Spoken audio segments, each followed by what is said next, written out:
From the Presidential Palace, Manila, Dateline Malacañang.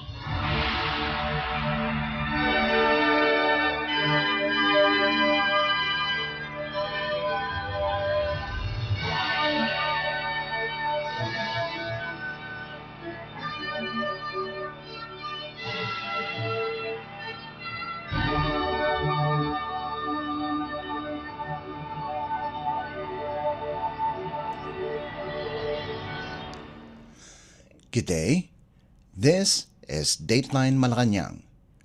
Philippine President Ferdinand R. Marcos Jr.'s satisfaction and trust ratings saw a modest increase in September, while Vice President Sara Duterte suffered a slight decline.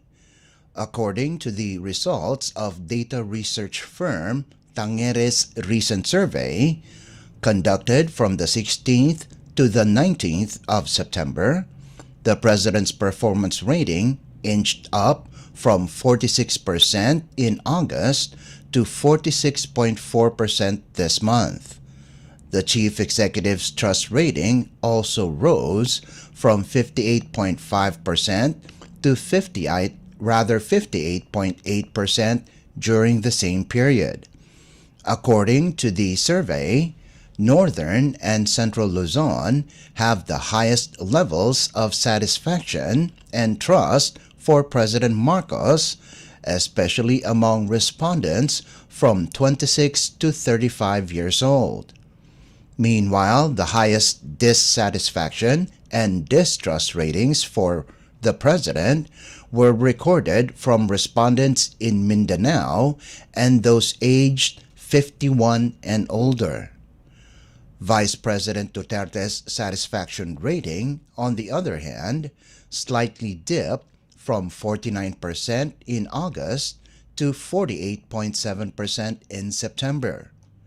Similarly, the Vice President's trust rating dropped from 57% to 56.8% for the same period.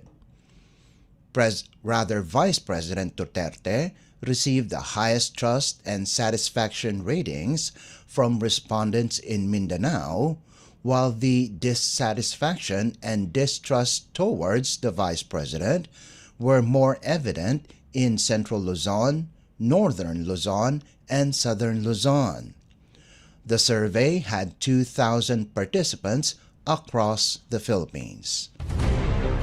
Dateline Malacañang. Malacañang on Monday evening released a list of new officials in various government agencies that was appointed by Philippine President Ferdinand R. Marcos Jr. as of the 23rd of September. Among the prominent names on the list is Romando Artes, who has been designated by the President as chair of the Metropolitan Manila Development Authority, or MMDA, almost 2 years after heading the MMDA as acting chair.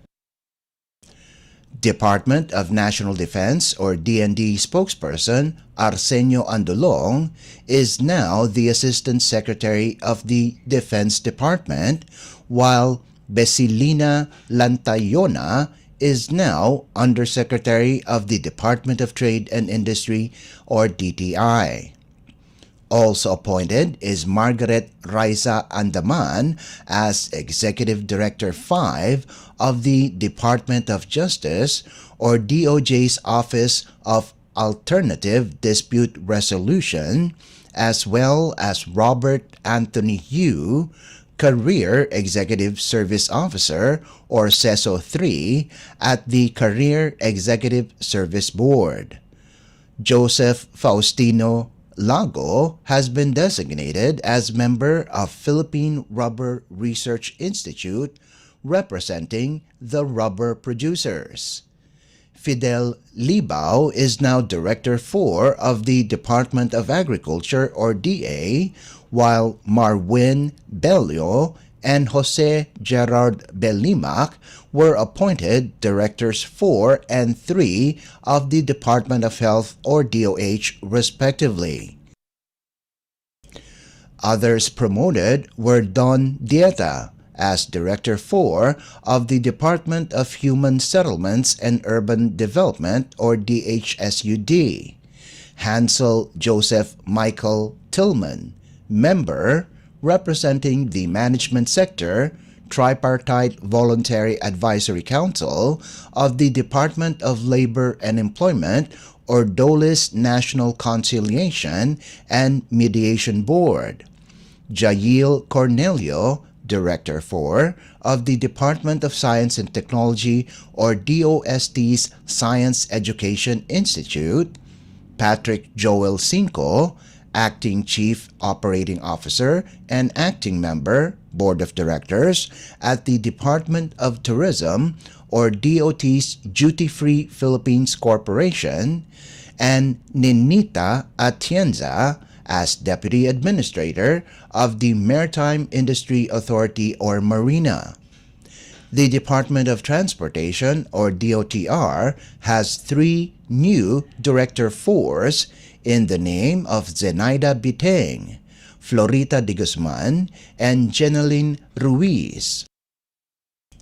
The Philippine Coast Guard or PCG, on the other hand, has 19 new Commodores, namely Paulo Abejuela, Christopher Auro, Winiel Ascuna, J-Bom Calika, Roderick Denila, Pamela Dolina, Roderick Elioran, Eugenio Federico, Gary Dale Gimotea, Dennis Rem Labay, Ludovico Librilla Jr., May Marfil, Ivan Roldan, Maricor Soliva, Nelson J. Timbang, Joel C. Moag, Dorothy Manglikmot, Antonio Sontilianosa Jr., and Glide Jean Mary Sontilianosa. Also appointed as new directors were Director 4s Desiree Joy Narvaez and Juan Angelo Rocamora, and Director 3s Rory J. Dacumos and Judith Gondra of the National Economic Development Authority or NEDA. The Philippine Statistics Authority or PSA has a new Director 2 in Janeth Anes, while Evangeline Ginto was appointed Chairperson of the Professional Regulation Commission or PRC's Professional Regulatory Board for Social Workers, and Robert Lickup as Chairman of the PRC's Professional Regulatory Board of Sanitary Engineering. And capping off the new appointees at the PRC are Vicente Sejoco, Chairman of the Professional Regulatory Board of Electronics Engineering, while Adonis Talabo and Gerhard Tan will serve as members. Dateline Malacañang. Department of Foreign Affairs or DFA Secretary Enrique Manalo said, the Philippines welcomes the United Nations or UN's Comprehensive Pact aiming to strengthen global governance and tackle key challenges of humanity. The UN General Assembly or UNGA has adopted the Pact for the Future along with its annexes, the Global Digital Compact and the Declaration on Future Generations. It proposes detailed action plans to address sustainable development, international peace and technological innovation, youth and future generations, and transforming global governance. During his speech, Secretary Manalo said, the country hails them as a triumph of the persistence of multilateralism, showing that a better world is possible with the solidarity of nations. He said, respect for the rule of law safeguards global peace and security and enables the international community to confront complex current and future challenges. Manalo said the pact would guide members to persevere for peoples whose hope lies in coordinated action in the context of effective processes of the UN system. He noted that the pact sets a paradigm for inclusive multilateralism and fosters a new international and intergenerational solidarity on the role of women, youth, migrants, persons with disabilities, older persons, and indigenous peoples in shaping more humane, equal, and just societies. Dateline Malacañang. In other news, the Philippine Fleet, or PF, on Monday announced that 2 more Fast Attack Interdiction Craft, or FAICs, also known as the Acero-class patrol vessels, were delivered to the country. In a message to reporters, PF spokesperson Lieutenant Giovanni Badidos said the 2 FAICs were delivered at the Pier 15 of the Manila South Harbor on September 17th. Badidos said these 2 FAICs to be designated with bow numbers PG-908 and PG-909 will be the 7th and the 8th fast boats under the Acero-class patrol vessels. Once commissioned into service, the number of FAICs in the Philippine Navy, or PN, will rise to 8, leaving only 1 to be delivered by contractor Israeli Shipyards Limited. Badidos said, the arrival of these vessels underscores the continued modernization of the PN and represents a crucial step toward bolstering Manila's Self-Reliant Defense Posture, or SRDP program. On May 22nd this year, the PN formally commissioned into service the 5th and 6th FAICs and named them BRP Hermenegildo Yurong and BRP Lawrence Narag.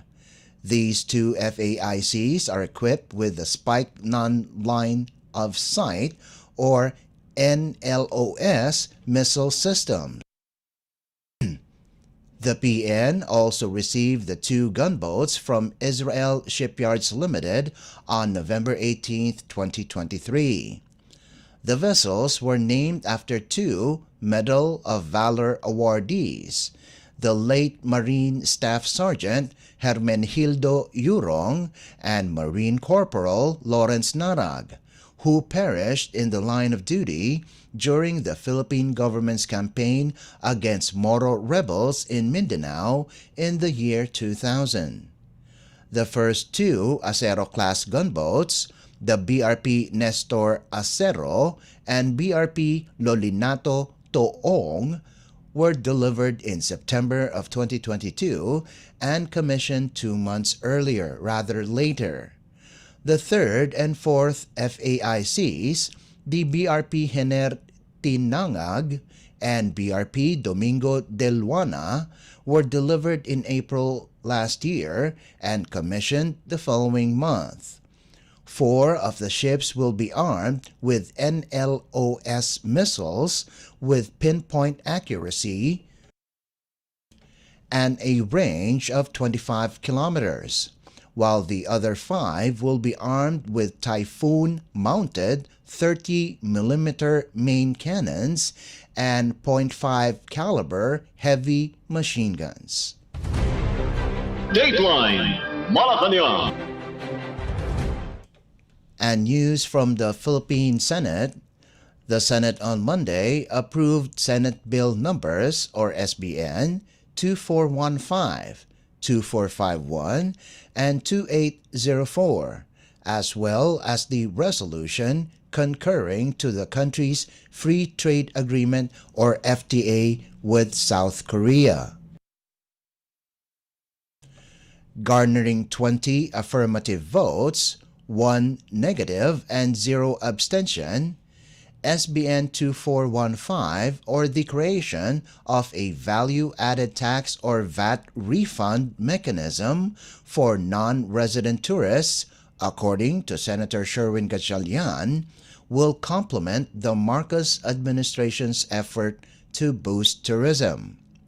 Gatchalian expressed optimism that the potential rewards of the proposed measure far outweigh its risks, not just for short-term gains, but for the long-term growth of the tourism industry and economy as a whole.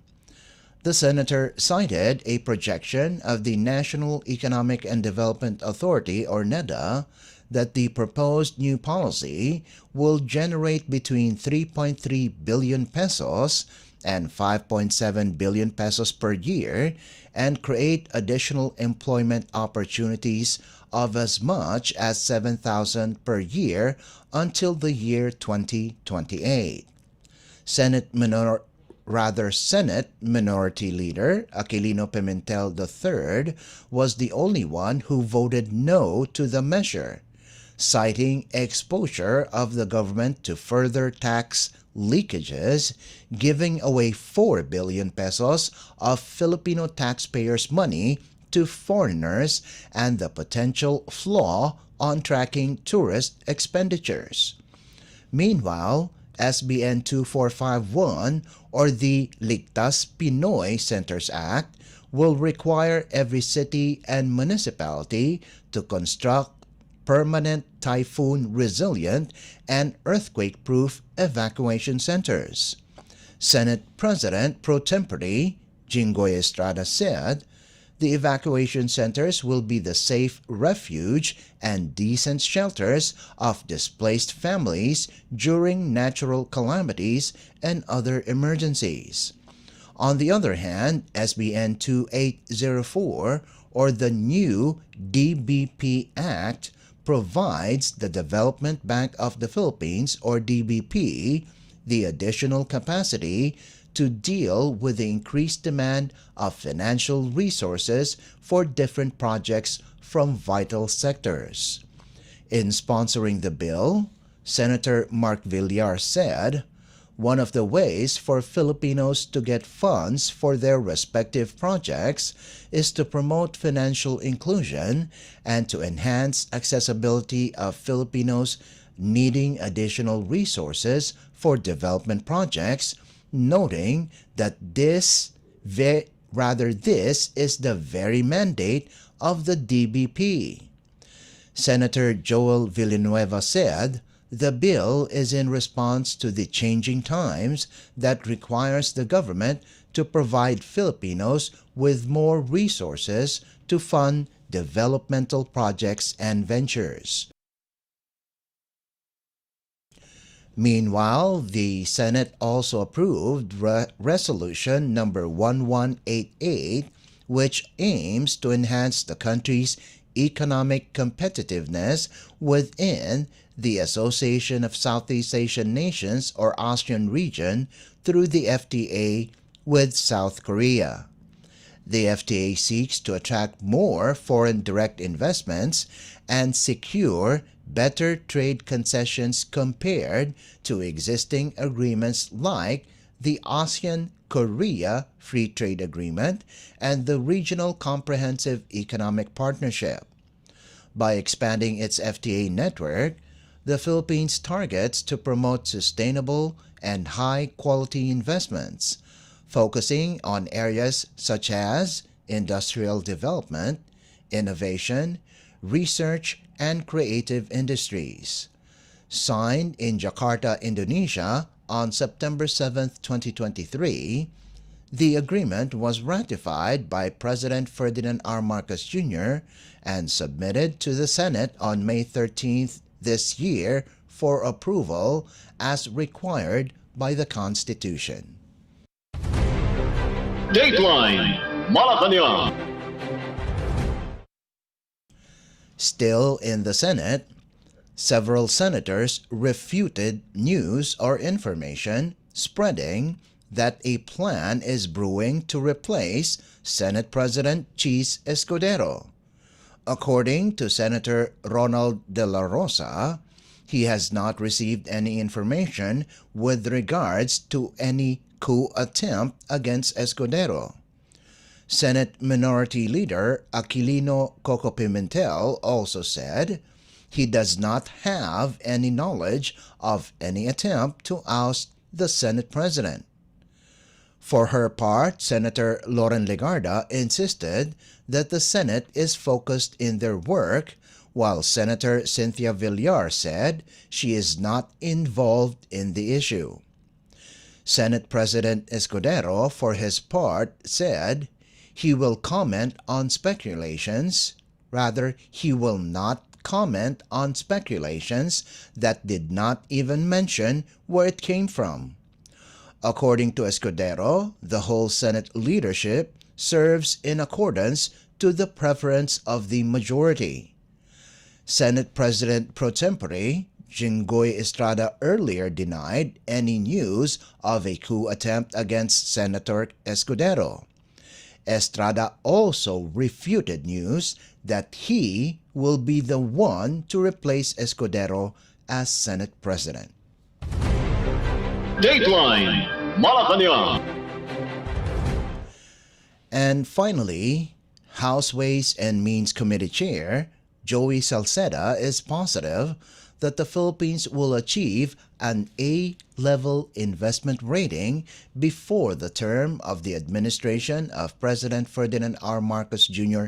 ends in 2028. This was estimated by the lawmaker following the Baa2 investment rating and stable outlook of Moody's investment in the country. Salceda insisted that the economy is running smoothly despite global environment challenges due to the strong fiscal and economic policy of President Marcos Jr. Congressman Salceda said that despite the high energy and food prices and gloomy overall sentiment, especially with China's slowdown and continuing challenges in Europe, the country's prospects remain strong.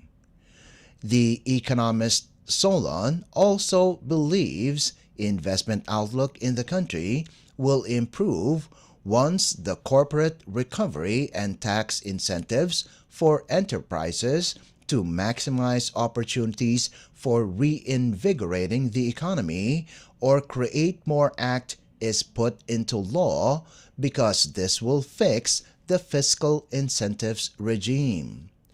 Salceda also sees a positive effect that the Philippines got from Japan-based Rating and Investment Information Incorporated, or RNI, which gave the country a rating upgrade from an A- rating from BBB+. Dateline Malacañang. Before we conclude our program, Radyo Pilipinas World Service of the Presidential Broadcast Service is heard over the following shortwave frequencies: 15.640 MHz, 17.820 MHz, and 12.010 MHz. You can also visit our Facebook page and YouTube channel at Radyo Pilipinas World Service. You will be able to hear and view our Filipino and English programs, including news updates here in the Philippines. Kindly subscribe, like, and share our post as well. And that concludes this edition of Dateline Malacañang. For Radyo Pilipinas World Service, this is Leo Magpayo. Good day and stay safe. From the Presidential Palace, Manila, Dateline Malacañang.